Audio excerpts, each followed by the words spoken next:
Exodus 16. Manna and quail. The whole Israelite community set out from Elim and came to the desert of Sin, which is between Elim and Sinai, on the 15th day of the 2nd month after they had come out of Egypt.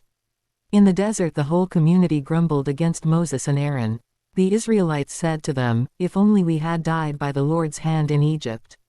There we sat around pots of meat and ate all the food we wanted, but you have brought us out into this desert to starve this entire assembly to death."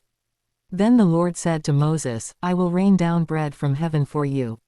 The people are to go out each day and gather enough for that day. In this way I will test them and see whether they will follow my instructions. On the 6th day they are to prepare what they bring in, and that is to be twice as much as they gather on the other days." So Moses and Aaron said to all the Israelites, "In the evening you will know that it was the Lord who brought you out of Egypt, and in the morning you will see the glory of the Lord, because he has heard your grumbling against him. Who are we, that you should grumble against us?" Moses also said, "You will know that it was the Lord when he gives you meat to eat in the evening and all the bread you want in the morning, because he has heard your grumbling against him.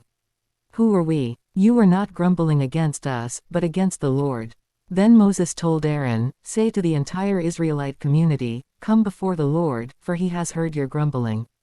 While Aaron was speaking to the whole Israelite community, they looked toward the desert, and there was the glory of the Lord appearing in the cloud.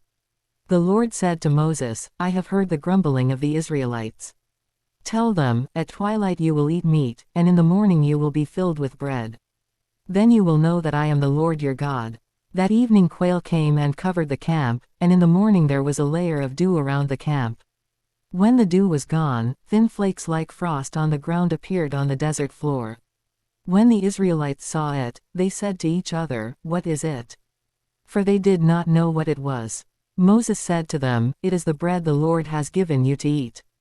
This is what the Lord has commanded, everyone is to gather as much as they need. Take an omer for each person you have in your tent." The Israelites did as they were told, some gathered much, some little. And when they measured it by the omer, the one who gathered much did not have too much, and the one who gathered little did not have too little. Everyone had gathered just as much as they needed. Then Moses said to them, "No one is to keep any of it until morning." However, some of them paid no attention to Moses. They kept part of it until morning, but it was full of maggots and began to smell. So Moses was angry with them. Each morning everyone gathered as much as they needed, and when the sun grew hot, it melted away. On the 6th day, they gathered twice as much, 2 omers for each person, and the leaders of the community came and reported this to Moses.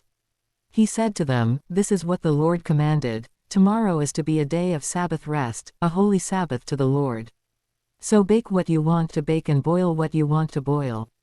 Save whatever is left and keep it until morning."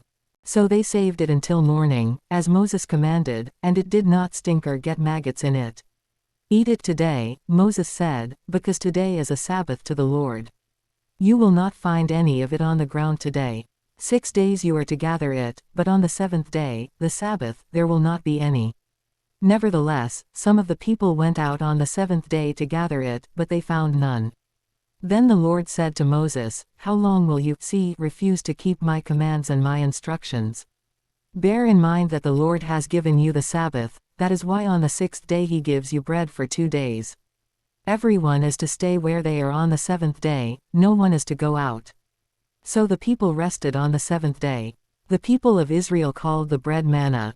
It was white like coriander seed and tasted like wafers made with honey. Moses said, "This is what the Lord has commanded. Take an omer of manna and keep it for the generations to come, so they can see the bread I gave you to eat in the wilderness when I brought you out of Egypt." So Moses said to Aaron, "Take a jar and put an omer of manna in it. Then place it before the Lord to be kept for the generations to come." As the Lord commanded Moses, Aaron put the manna with the tablets of the covenant law, so that it might be preserved. The Israelites ate manna 40 years, until they came to a land that was settled. They ate manna until they reached the border of Canaan. An omer is 1/10 of an ephah.